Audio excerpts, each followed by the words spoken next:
Ginawaran ng Presidential Medal of Merit ang kilalang mambabatok mula po sa Barangay Buscalan sa Tinglayan, Kalinga na si Apo Wang Od. Para po yan sa kanyang kontribusyon sa pangangalaga sa tradisyonal na sining.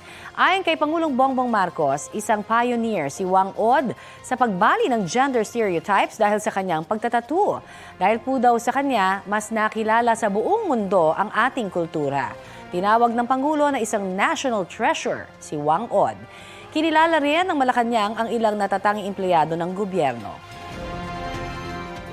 Kapuso, para sa mga maiinit na balita, mag-subscribe sa GMA Integrated News sa YouTube. Sa mga kapuso naman abroad, subaybayan nyo kami sa GMA Pinoy TV at sa www.gmanews.tv.